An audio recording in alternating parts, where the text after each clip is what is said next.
Yeah, I went to my grandmother's 88th birthday party recently, and I learned a lot of new stories about my family. That's amazing. Yeah, apparently on my mom's side, a lot of my family is like very much backwoods Pennsylvania folk. You didn't hear what I said? What did you say? The mafia? No, not quite. They are very much I get it. of the earth. I understood. And they used to live in like really rural parts of Pennsylvania. And my uncle was telling me stories that I had never heard before. Such as? One of them was that my great aunt was like a backwoods Appalachian Pennsylvania witch.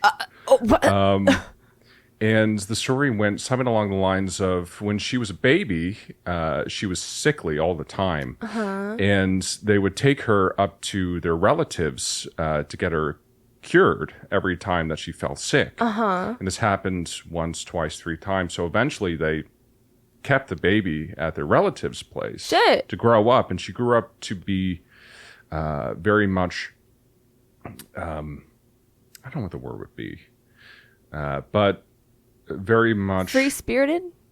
Not quite. More like a bit gnarled. And he was telling me about this time when my great uncle, and this could be incorrect, my memory's a little bit shot, but he was gone missing for 3 days in the middle of the Pennsylvania winter. Shit. And they eventually... Presumed dead? Well, they went out to look for him, and they found him trapped under his tractor, which had overturned. And How old was he? He was an older guy. Oh my gosh. And they thought he was dead. Oh, yeah, of course. And my great aunt Sarah picked him up and brought him back to the house. And the next day he was back at it, back to work. Oh, shit. My uncle said, he thought that my great aunt brought him back to life through backwoods country magic. Jeez. So that is an interesting part of my history that I had no idea about. Wow. Yeah. That's fascinating. And it's really interesting stuff. And now I know why I love singing country songs at karaoke so much. Yeah, I was going to say. Got that in my veins. It's in your blood. Yeah. How are you? Wow. I'm great. I don't have anything like that to share. Yeah. Happy 4th of July, everybody. Happy 4th! I hated that. By the time this comes out, it'll be the 7th. Yeah. So just listen to this episode next year. Okay? You got it? Cool. Well, so yeah, what do you do on the 4th? Yeah, so I went to a yacht rock party, floated down the Conduit River. Oh, fuck. I don't know what it's called. We're going to get absolutely blasted in the comments. I've tried to look it up. I don't know. Actually, that's a lie. I didn't. I just looked the word up and just tried to sound it out. But, yeah, floated down a river. My friends played in a band. I got to hang out with my theatery friends, too. Chased a cat around the yard. Okay. Yesterday, I went to Hershey Park.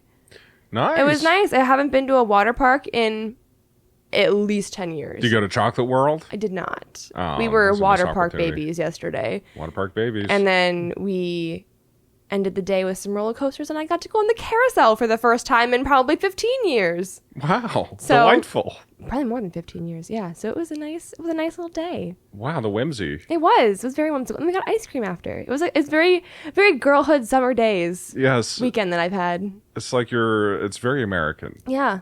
And I know that word has come to Have a salty taste to it. A bit of a salty taste, different connotations. Yeah, well, that's why it wasn't a 4th of July party. That's why it was a yacht rock party. Yes. Because that we can all get behind. And now I know the genre yacht rock. I've heard about it before. Just give me like in 10 words or less what that means. Upbeat, cool, Jimmy Buffett, chill, rock. All right, 6 words. It's very not, efficient. It's not like slow rock, but it's like laid back rock. Like like the reeling in the ears. Okay, yeah. Like that's just like a like it's rock, but it's like chill. It's not like, but it's not like. Yeah. It's like some Fleetwood Mac or some a little bit of Steely Dan or a little Crosby, Stills and Nash. That sounds amazing. Yeah. Truly. Yeah, it was really fun. I'm glad you had a good time. It was great. My voice is a little hoarse today, hence the tea that I've been drinking. I screamed a little bit yesterday on the roller coasters. Right. So and in the water park, actually. I was honestly more afraid of the water park than I was of the roller coasters. Why is that? Were there sharks? Yes. No, I haven't been to a water park in a very long time, and I just had like this visceral, like, why am I nervous? Like, why... Do you think it was your intuition telling you that something bad could happen? Perhaps, but also I realized very quickly after my friend dragged me under one of those large buckets that drops. Yeah. And she's like, come on, you have to do it with me. And I'm like, I don't want it. This is why I'm afraid. I remember now. I remember. So waiting in anticipation for that bucket to drop and then feeling the sharp, cold pangs of water slapping my face and body was... Right. Fearful. Right. Imagine, I mean, it would be so embarrassing to die at a water park. It would be. And I thought about that a lot yesterday. It'd be such a lame way to die. It would be. Oh! People at your funeral would probably giggle. They probably would. I won't blame them either. Yeah. There was this one... Can you imagine like an open casket funeral and you're just soaked? They spritz me with water every couple minutes. Like, wait, we have to make it realistic. Anyway, you were saying?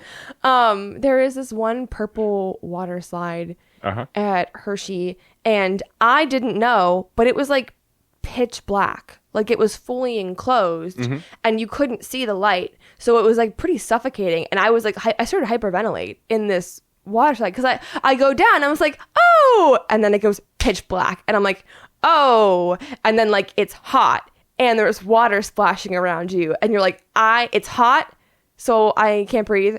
There's water splashing around me, so I can't breathe. I can't see where the water is. I can't see where I'm ending. It felt very, like, suffocating. Okay. And then I hyperventilated for a minute, and then I saw the light, and I was like, oh, thank God. And then immediately went into this giant pool of water because my body just slipped and slid like a cucumber down a chute.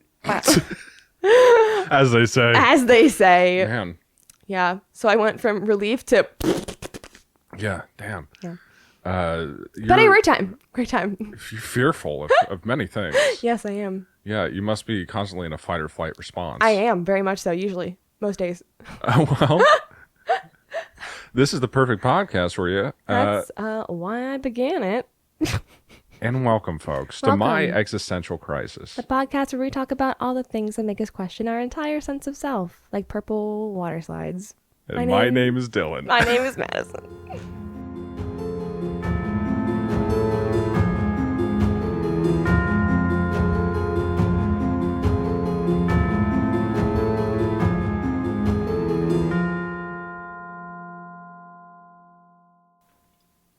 Now, we've done 2 cryptid tournament brackets. Oh, shit. We've done a cryptid beauty pageant. We have. And those are all fun and good, but not once in any of those 3 episodes did we discuss the cryptid's business acumen and workplace readiness. Wait, this is... Okay, I have to just quickly interject. I did not know what Dalen was bringing today, so I am thrilled. I'm so excited. I kept it a surprise. Yes, he did. Now, not talking about their business acumen and workplace readiness, that's a failing as a true crime podcast co-host, and I'm deeply apologetic. Yeah, honestly. The audience wants what they want, and they want more bureaucracy. And that's why today we're going to be interviewing 5 cryptids for the position of unpaid intern at MEC. Yo! My Existential Corporation. Bet you weren't expecting that. I was absolutely not expecting that, but I love it, and I cannot wait to see how this works. Now, Madison, we're both in business. We are. Part of the same business, in fact. A businesswoman, I am. Businessman, I am. Yes. So we know business. You know what it takes to run and operate a business. A business. Now, we know when an applicant is perfectly suited to be our unpaid, yet highly valued intern. Oh, absolutely we do. And yes, I know what you're thinking. The skills and experience they take from the position are worth far more than any amount of money we could pay them. Absolutely. We agree. Absolutely. Who needs money when you have a lifetime of starter business knowledge? Yes. Be an intern forever. Now, fortunately, we have an opening in the business department. We do. At MEC. And one lucky cryptid will walk away with a brand new job. Amazing. Now, who are today's applicants? That's a great question. I'm so excited to find out. He's not the returning champ, but he is returning. Okay. It's the Squonk. He's hired. Already? Already. All right, folks. Thanks for listening. Actually, he might cry all over the paperwork. Let's keep going. He's an HR department's worst nightmare. Pretty much. But my sweetest dream. It's Mothman. Don't talk to him before or after he's had his coffee. It's the Pukwudgie. Oh my gosh. Somebody grab a broom and a wastebasket. It's the Thunderbird. And lastly, he shouldn't have gotten a haircut so close to the interview. It's Sasquatch. Oh my goodness. So how are we going to judge our cryptid candidates? With a rating scale, of course, giving each cryptid a score from 1 to 10. We'll talk about what they're likely wearing to the interview. We'll discuss their poise under the pressure of our questioning. And we'll speculate on their ability to properly interact with basic office mainstays like a keyboard, desktop, a printer, and the internet. Amazing. Now, we'll add up those scores and then compare the candidates at the end of the day. Does that sound good to you? Sounds great. All right, we'll go through each cryptid, providing a description of their background, previous job experience, and special skills. I was going to say we should also include if they have won a previous tournament. Yes. Or competition. And we shall. That feels pretty... Sorry, my... Damn. We're losing you, Madison. Sorry, I did a lot of screaming. It feels pretty important. It does. Certainly it does. Now, we can get into things. All right. Let's start with everyone's favorite. I would say this podcast's mascot. I would agree. The Squonk. Real quick, I'm so sorry. I know somebody with a Squonk tattoo. That's fucking sick. It is sick. What does it look like? It looks like a Squonk. Of course. Crying, I hope so. Crying. It is a very cute yet ugly Squonk, and it is on their thigh. Mm-hmm. They're actually in my show. Their name is M. They're an amazing person, and yeah, they have a little squonky squonk on their right thigh. Nice. It's incredible. Whenever I think about a squonk and what it would look like, I imagine those towel animals that people make for you at like on a cruise ship. Yes. And put on your bed. Kind of. Just like nothing but folds. Yeah, folds and wrinkles, and you're like, this looks like something, but... Yeah, but made out of flesh. Yes. Now, I'll give a quick description of the Squonk. The Squonk is a shy, warty creature from Pukwudgie. Sorry, can you do that again? I tried to stop you. I went like this. The Squonk is a shy, warty creature from Pennsylvania folklore said to roam the hemlock forest, weeping over its own ugliness. It's described as having saggy skin, covered in blemishes and moles, which it believes makes it unlovable. When spotted or cornered, it's known to dissolve completely into a puddle of tears. Tragically self-aware, the Squonk is less a monster and more a walking embodiment of chronic low self-esteem. Damn. We've all been there. As for previous job experience, the Squonk was briefly employed as an emotional support animal. Wow. But the owner ended up killing themselves. Oh, God.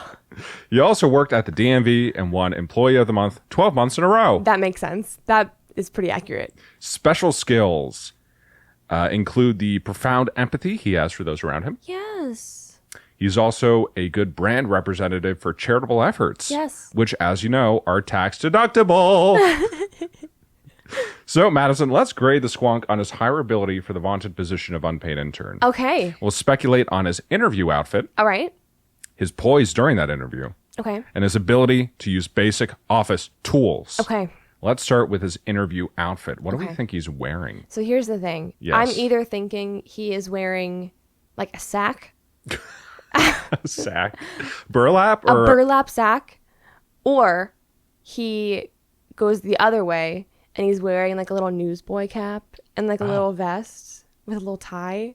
Okay. So like either he, I think it depends on how he's feeling about himself that day. I think if he's feeling pretty down on himself, he might just wear the sack. Yeah. But if he is like, I want to get this job, I think he might put on the newsboy cap and put his little argyle sweater vest on and a little tie. Wow, A little lovely. dapper. I can see that for sure. I like the newsboy cap Yeah. image in particular. Me too. Whenever I think of what he might wear to an interview, I think of a really big suit. Okay. Like way oversized. Oh, it's too big for him. The shoulder shoulders are extending far past his actual shoulders. Oh, buddy. It's very square. Yeah. The hem of his pants are just bunched up around his tiny little feet. He doesn't know how to dress himself. No, he doesn't. And for that, I would probably give him a fucking 1. But if he has a newsboy cap on, I'd give him a 2. Okay. Actually, sorry. I'd give him a 3 because he tried. Okay. He tried, and that's half of the effort. A lot of men don't know how to get tailored suits or how to really fit clothes to their body properly. It's true. It's true. And the Squonk is no exception. No. Also, is this... I should have asked. Is this out of 10 or 5? 10. Okay. I might give my buddy a 4. A 4. A 4. Okay. Because he tried really hard. And if he's wearing a suit, even if it's saggy, he's wearing a suit. And that newsboy cap, I'm sure looks real darn cute. I'm sure it does. Real darn cute. So I'll give him a 4. All right. 4. Now, let's talk about the interview itself. Okay. We're hitting him with hard questions. Yeah. We're hardballing him. Yeah. Lowballing him. Yeah. I don't know what lowballing... Oh, I do, actually. But we are not going easy on this little guy. This little fucker. Now... You call him a little fucker? Yeah. Because this is business. And in the world of business... It's not personal. It's just business. Yeah. Okay. You can't be nice in business. You're true. I guess. How does he hold up under the... Not well. Under the scrutiny? Not well at all, I imagine. Well. He's crying the second that he gets asked, tell me about yourself. Honestly, it's probably a -10.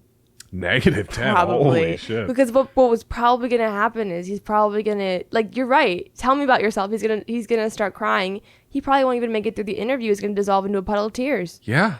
And then you have to get... Like, get another unpaid involved. Intern and clean it up. And then you...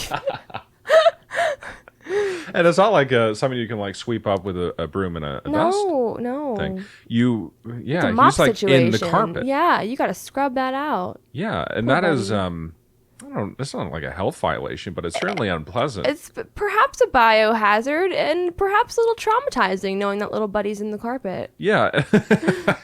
And honestly, what I'm not sure how a squonk reforms. I don't know either, but I don't think that we would know, and we just try to clean it up and then he's just everywhere. Yeah. Damn. Yikes, I don't like to think about that. Yeah, you have to get a dehumidifier in there. Yeah. And at full Dry blast. him out. Uh-huh. Maybe he can just like reform somewhere else. I don't know. Gosh, I hope so. So I would probably give him like a 0. Now, his ability to use office tools. Now, what do you think his hands look like? I think they might like a little hooved maybe. Like I think of them as like a pig hoof. Like little trotters. Or like a cow hoof. Yeah. Yeah, so I think they might be a little bulky. I think he could use a stapler. I think a keyboard might be a little tough, but I think he's small enough that he might be able to find the dexterity to do so. Because he's not big like a pig or a cow. Even though he's got the hoofs, he might be a little slow at it, but if he could... Yeah. I imagine him kind of like an oversized miniature potbelly pig. Yeah. Mm-hmm. Yeah. And does he walk on all fours? I think he would. Yeah, he probably would. Yeah. And he has little pig trotters. Yeah. Now, it's going to be hard for him to type. Yes. He's going to be slow. But he probably could do it. He'd probably beat himself up whenever he's trying to do it, though. He would probably be pretty hard on himself. Yeah. And that's not good for company culture. It's not. He'd ruin the material. He'd cry all over the keyboard. Yeah, we have to think about how he's going to act around the other employees. Yeah, that'd be really bad good. for morale. Uh-huh. Damn. So I'd probably give him like a 2 on this one. I would also give him a 2 on this one. Damn, it is not looking good for the squonk. No, and I love you, buddy, but... Especially with that -10 just blasted his score. I mean, yeah, it is pretty accurate. Let me see here. 5, 6, 7, 8, 9. So he has a -1. He has a -1. That's how he ends this round. Buddy. Oh. Well, thank you for coming in today, Mr. Squonk. We'll be in touch. Next up, we have Mothman. Okay. Here's a background. Mothman is a winged humanoid cryptid with glowing red eyes. First reported in Point Pleasant, West Virginia in the 1960s. He's a boomer. Often described as a harbinger of doom, sightings of Mothman are said to precede disasters. Despite his ominous reputation, he's never caused direct harm. I was going to say, I was going to say, is it perceived doom or is it actual doom? I guess it depends on how the situation plays out. Yeah, that's very important in terms of interview. Continue. Sorry. No worries at all. Despite his ominous reputation, he's never caused direct harm, only observed an eerie silence from rooftops or the sky. Both feared and revered, Mothman straddles a line between warning sign and misunderstood prophet, and he's absolutely shredded. Job experience. As for previous job experience, Mothman found a lot of success as a stock trader, and he was briefly a model for Abercrombie. Makes sense. Special skills include seeing the future and lifting large office equipment. Okay. So, Madison, let's grade Mothman on those same criteria that we graded the Squonk. Okay. We have to be fair. I know. Now, where the Squonk is an incel, the Mothman is more a Chad, would you say? Yes, I would absolutely say. He's kind of a dick. Yeah, Douche maybe canoe. kind of a dick. Let's start with his interview outfit. I think he would wear... Tiny bow tie.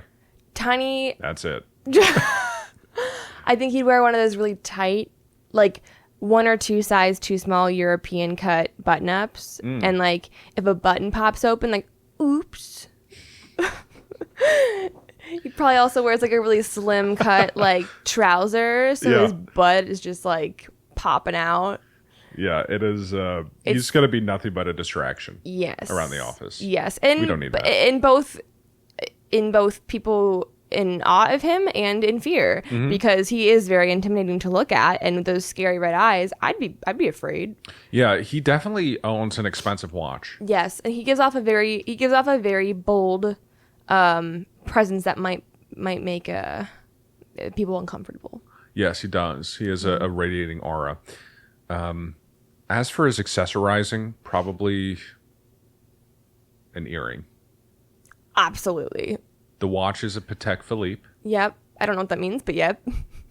And yeah, he is he's just looks maxing all the time. Yeah. He's mewing. He's mogging. Yeah.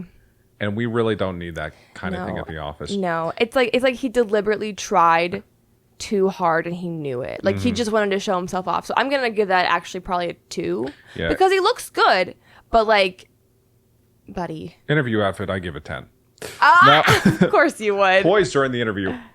Absolute calm. This guy knows what we're going to ask. This guy he's chill. Yeah. He knows.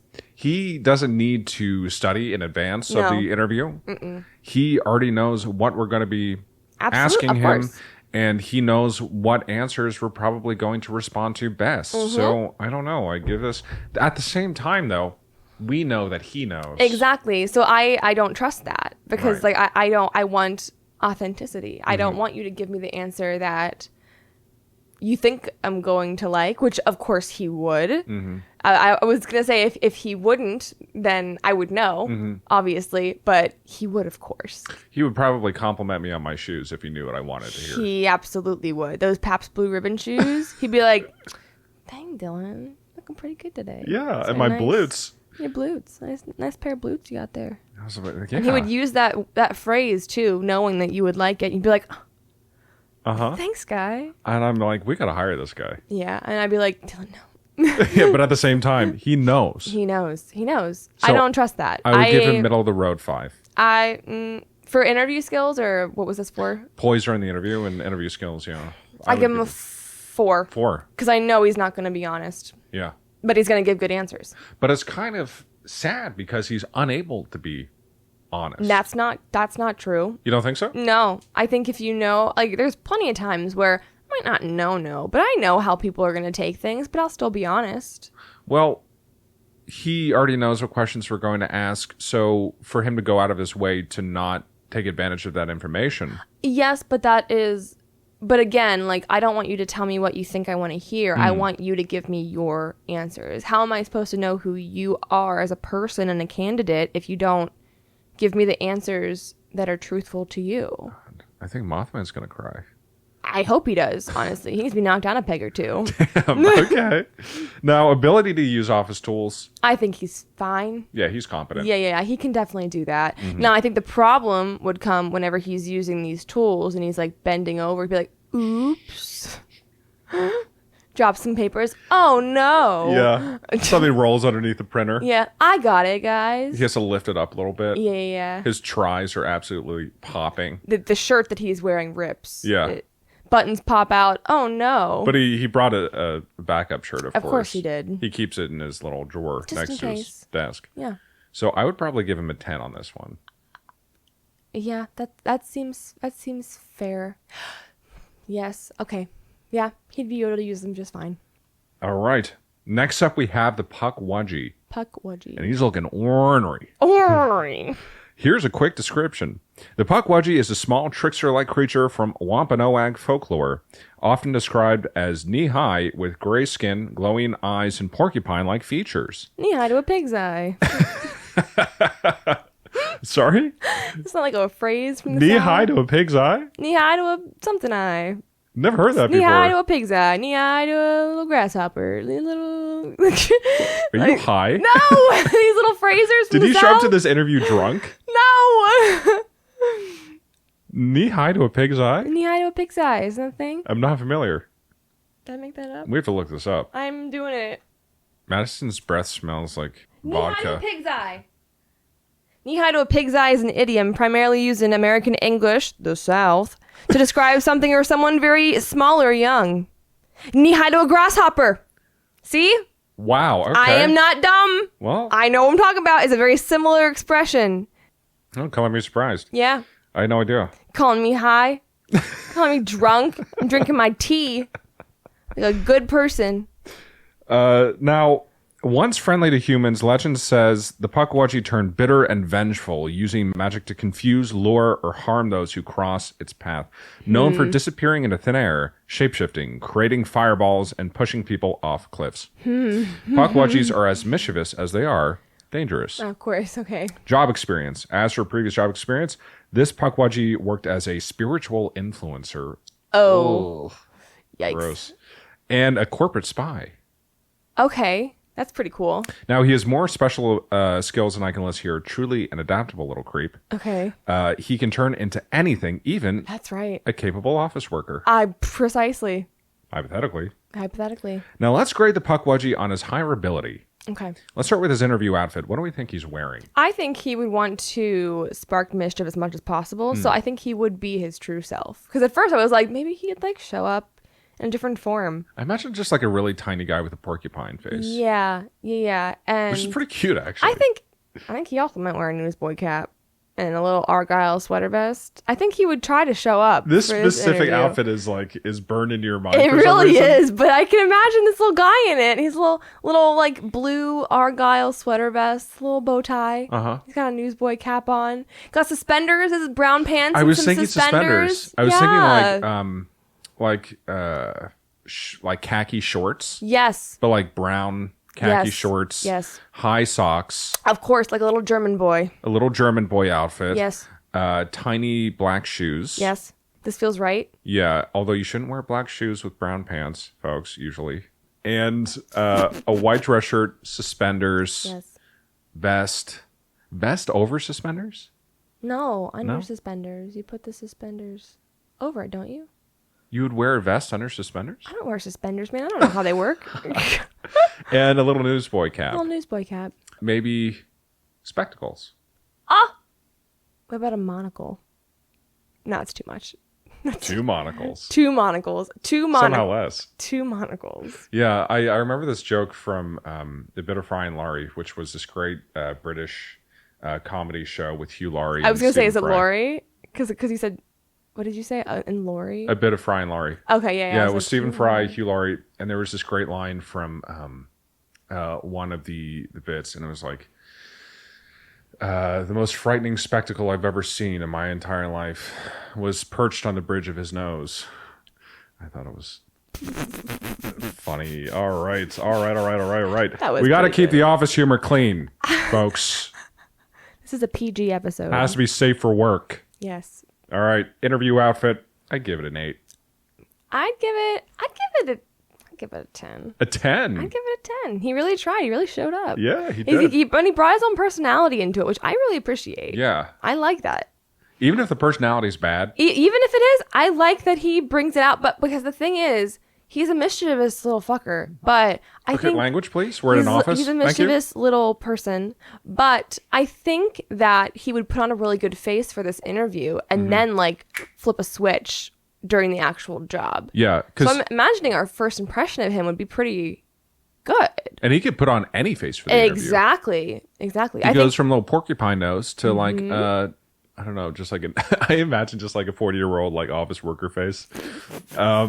But yeah, he can really look like anything he wants. And I think he would give off a good first impression, and then we might see some mischievous whenever he gets hired. I think that's how he would play it so that he could be mischievous. Do you know what I mean? Yeah. Because if he's mischievous at the job interview, obviously we wouldn't hire him. Speaking of the interview itself, how do we think he holds up during the interview? I think he's overly confident. I agree. I would agree with that. I think he's overly confident. I think he's very poised. I think he is really putting on a show. Yeah. I think maybe he even props his little feet up on the table. I would agree. Maybe a little too much confidence, a little too much poise, but he's very comfortable with himself. I may give it a 7. 7? 7. He's confident. He's answering the questions. He is. But the smug attitude. Yeah, it's a lot. Makes me a little pissed. Okay, yeah, I see that. Sorry. I'm going to watch my language. A little peeved. Yeah. It really steams me. It really steamed your broccoli. I'm really steamed. Yeah. Broccoli is well past done. I would say probably a 5 for me. Okay, that's fair. And just because... Actually, give me a 6. 6? Put down for a 6, because, I wouldn't do well with that smug attitude. Yeah. He's kind of a prick. Yeah, I know myself. Now, ability to use office tools. I think he's fine. He could do it, 10 out of 10, because he can transform in whatever he wants. Yeah, he can give himself 20 fingers in each hand. I was going to say, actually, I might give him a 12 or 13. Damn. Because You don't care about the scale at all this I episode, don't. huh? I don't. Let's give him a 12. Yeah. Okay. Because he could give himself as many hands and fingers. He could be a very productive worker. Mm-hmm. Yeah, he certainly could. He could be jack of all trades if you wanted to. Yeah. Yeah. So you gave him a 12. I gave him a 10. Okay. Next up, because I adhere to the scale that I said at the beginning of the episode. Fine, we can adjust it all. No, we already gave the Squonk a negative 10. Well, we can give him a 0. We can give him the poor guy a 0. We can adjust for my failures. Fine. My system was fucked anyway. Next up, we have one of your favorites. Thunderbird. It's the Thunderbird. My guy. Here's a description. The Thunderbird is a colossal legendary bird from indigenous North American folklore, especially among Plains, Pacific Northwest, and Great Lakes tribes. Said to dwell high in the mountains or above the clouds, it flaps its wings to create thunder and shoots lightning from its eyes. Often seen as a powerful force of nature or divine enforcer, it protects the land from evil spirits and chaos beings. Majestic and untouchable, the Thunderbird is less a cryptid and more a living storm with feathers. Fucking love him. Sick. Freaking love him. As for previous job experience, the Thunderbird worked as an electrician, Makes sense. an electrical technician, and a high voltage transmission specialist for stormy conditions. Amazing. 10 out of 10. All around. His special skills involve anything that has to do with electrical work and anything that has to do with being a bird. Love it. You can tell that my energy was beginning to flag a little bit as I was writing this. I can absolutely tell. Anything that it has to do with being a bird. Now, let's grade the Thunderbird on his employability. Let's start with his interview outfit. What do we think he's wearing? That's a great question. I don't as much as know. I speculate, I can't think of a single outfit that a bird could wear. I was just thinking. I think he would wear a blazer. How does he fit it over his wings? I think he could still wear a blazer. How? How does he fits his wings through the arms? Yeah, I think you could the they don't have to just be spread out. They can be like a bird's wings extend, but they also come together. So he's wearing it like over his shoulders. No, he puts his little wings in there. He fits his wings through the holes? Yeah. Okay. I think he can do that. Sure. Yeah. It would be very difficult. Okay. And I don't think he'd be able to be comfortable, you think? I don't think he'd be very comfortable. Can you look up bird wearing a blazer real quick? I'm literally doing that right now. I'm either underestimating how easily a bird can wear a blazer, or you're thinking way too hard about this. See anything good? Yikes. Okay, this one's kind of what I was going for. Oh, it kind of looks like his wing. Yeah, it looks like his wings are kind of tucked in there. Yeah, it's like he has a special blazer for his wings. Oh, he does? Yeah, I think this is a pretty accurate outfit of what he would look like. Except think Thunderbird and not this little Tweety Bird guy. Oh. You see that? Yeah, weird. That's a weird image. You think? It's like a tiny little suit and a big bird head popping out the top. Well, that's how bird bodies work. Their birdies You work. should have seen the other pictures that I did not show. There's... Yikes. Yikes. What are you seeing there? I see a man wearing a pigeon hat with sunglasses on the brim, and he's wearing a khaki blazer, and he's like tipping his sunglasses like a Reddit dude. Nice. I see a... Princess, I'm actually a bird. Literally, that's what this guy looks like. I see... I see a bird in a very ill-fitting blazer. Mm-hmm. I see a flamingo wearing a pink suit with glasses. What I want to know is, how does the bird get the blazer on? I guess Thunderbird doesn't have hands, does he? No. Which is not going to fare well for him in the office tools section. Don't say that. We're not there yet. I thought he did have hands. Maybe I was wrong. No, he's just a big bird. Where would his hands go? He wouldn't. Okay. All right. Okay. So change an outfit. Okay. Here's what I've got. Uh-huh. Okay. I think he's wearing a blazer, a vest. He's wearing not a blazer, but it's a vest. Is a little bit easier. Yes, a vest, a white shirt with no sleeves with a tie. So it would look douchey on a regular person like Mothman, but Thunderbird, it looks appropriate. Okay. It looks very well fitting. I think he would do well with that, and I think he would put a little flair to it because he's he's like a flary guy. I think he would wear like a patterned pant. Okay, that's quite charming. Yeah, I think he would wear that with like some nice little boots. Yeah, they would have to be extra wide boots, of course. Of course. I would give probably 7. For his outfit? Yeah.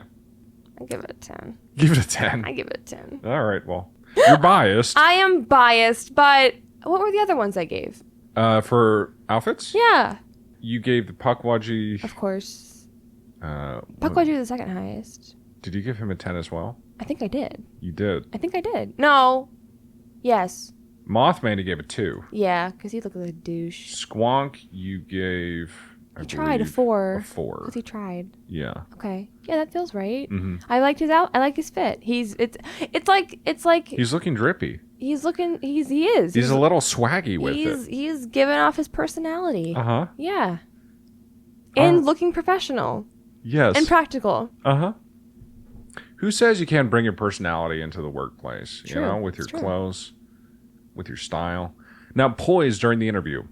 10 out of 10. 10 out of 10? He's very poised.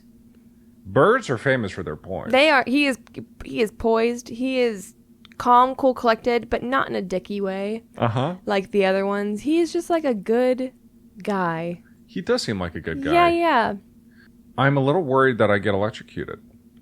Are you? Yeah. He doesn't use his powers like that. I don't know if he can fully control them. I think he can. I would imagine so. Really? He's freaking Thunderbird. If he's working as an electrician, I would imagine that he has some control over how he uses his electricity. I give him a 10 too. Okay. Cool. Ability to use office tools. Not great. He doesn't have hands. He has a beak. That's about it. You can kind of like peck out what you want to type. Yeah. It's going to take a long time. He can't use a mouse. He'd probably eat it. You'd probably eat the... That's funny. I'm funny sometimes, guys. I'd give him a 5. And hear me out. This is why. Okay. Because you're right. He couldn't use a keyboard. He could use a stapler. He could use... So we're judging our potential hires and whether they can use a stapler. Yes, he could use... But here's the thing. He could probably be like an IT or like a handyman intern for his electricity skills. So like he could use a printer for sure.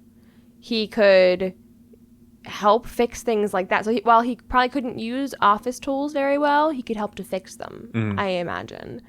Yeah, an unpaid handyman intern seems like the most exploitative position I could possibly think of. You're right, but we're happy to be exploited. Yeah, it's fine. That's totally fine with me. My Existential Corporation. Yeah. We don't have ethics. Nope. Ethics who? Who is she?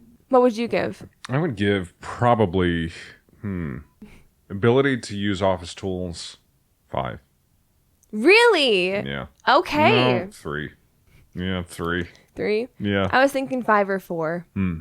Actually, give him a 4. Because office tools, no, but other things we could use them for. So if we're staying true to the category, a 4. Yeah, okay.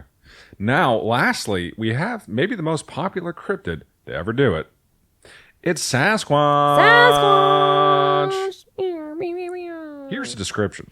Okay. Sasquatch, also known as Bigfoot, is a towering ape-like creature said to roam the remote forests of the Pacific Northwest.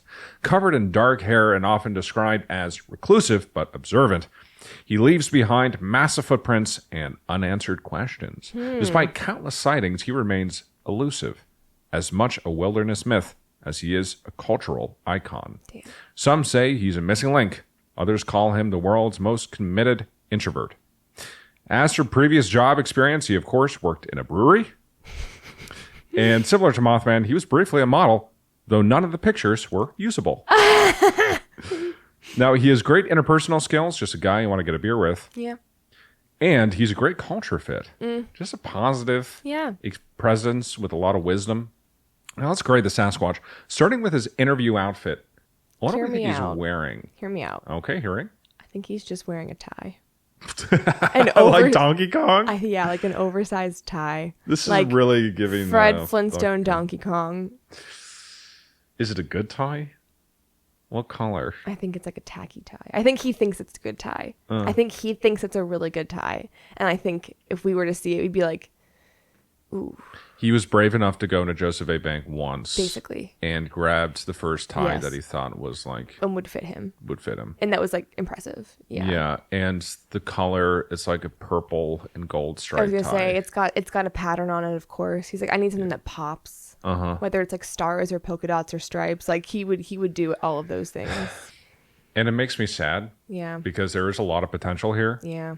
He could look really good. Yeah. If he was properly fitted. Yes.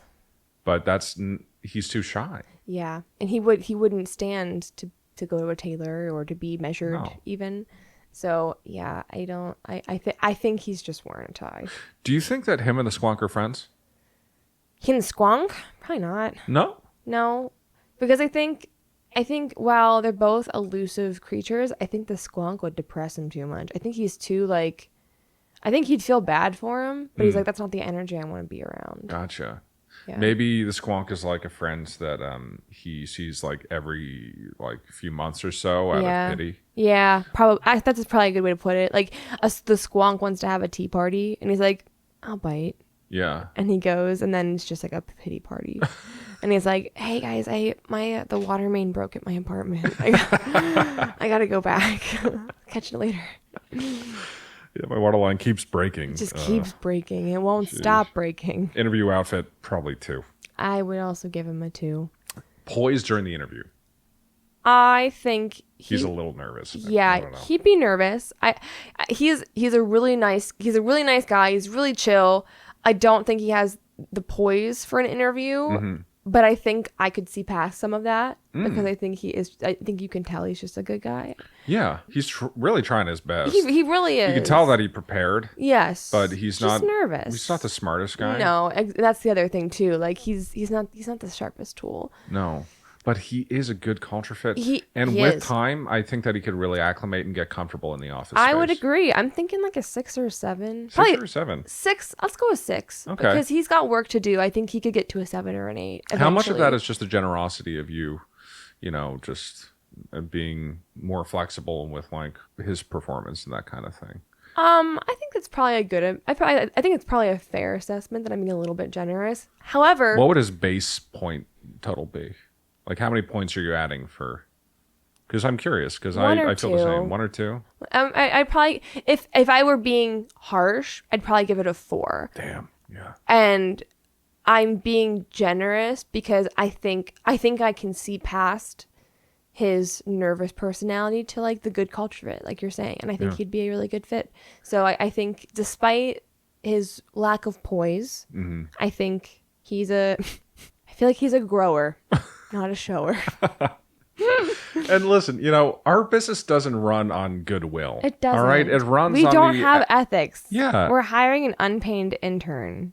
Yeah, our business runs on the exploitation of our unpaid interns. Precisely. And if they're cryptids, even better for us. Yeah. Now, poise during the interview, I'd probably give like a 7.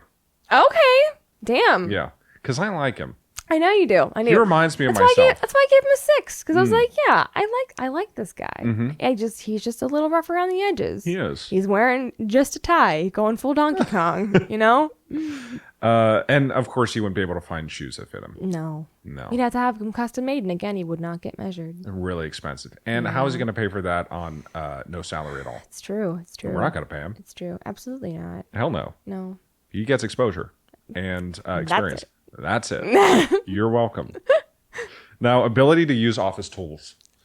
I think he has the capabilities to, but I don't know if he has the brain power to go behind that. Yeah. He's got 5 fingers, 5 toes. He can do it technically. Mm-hmm. But can he do it? I don't know is the answer. I don't know. I would say that he certainly has the aptitude for it. Yeah. It's something that you foster over time, that you just you invest in him and he's gonna give back. Okay. It's gonna take a long time. I agree. Yeah, the personality, that's an easier fix in my opinion than the intelligence wise. Right. I can't teach you how to be smart. Mm-hmm. And he's got a big body. He's got big feet. Yes. Tiny head. Yeah. So. Little, yep. He's got a little walnut head. Yeah. So I would probably give him 3. I was thinking a 4 or 5. 4 or 5. Because again, technically he can use it. It's just he just, the technicality is there, but is he gonna make more mistakes that we have to fix? Is he gonna? I don't know. I'll give him a 4. Give him a 4. Gotcha. All right, now we've come to the part where we tally up the points and decide. Give me a minute here while I do the math. It looks like the highly valued position of unpaid intern is going to... Insert drum roll noise here. A Pukwudgie. Really? Yeah. Wow. It's great to have you on board. You'll start on Monday. Now, Madison, do you have any advice for the Pukwudgie before he joins my Existential Corp? Yeah. Watch yourself. If you think about getting squirrely, if you're getting up to some mischievous things, watch yourself. We're watching. Yeah. Now, as for the advice I'd give, I'd say, wait, hold on. I just got a message on my BlackBerry. It looks like the position's been automated. Well, that's a shame. Thanks for coming in, though. Thank you. Appreciate it. And thanks for listening, folks. What were the scores? You want to hear the scores? I want to hear the scores. I was shocked. Okay, yeah. Let's see here. Sasquatch got a 23. Okay. Thunderbird got a 44. Okay. Pukwudgie got a 51. Oh, fuck. Fudge. Mothman got a 41. Okay. And Squonk got a -1. Oh, buddy. Oh. And that's it for today's episode. Wow. Okay. Yeah. Pukwudgie it is. Well, it was. It was. Pukwudgie it was. And then we automated the position. You can check online at email us at myexistentialcrisispodcast.com and see if we are taking any other positions. We'll always accept a resume. Yeah, for shoe polishers, that kind of thing. Yeah, things like that. A personal chef. Okay, yeah. I would accept a resume for that. Unpaid intern. Give you that good experience. But yeah, Dylan, where can they find you? They can find me at Marblefolk on Instagram. And me at Madison Epley. Thanks, guys. All right, folks. Bye.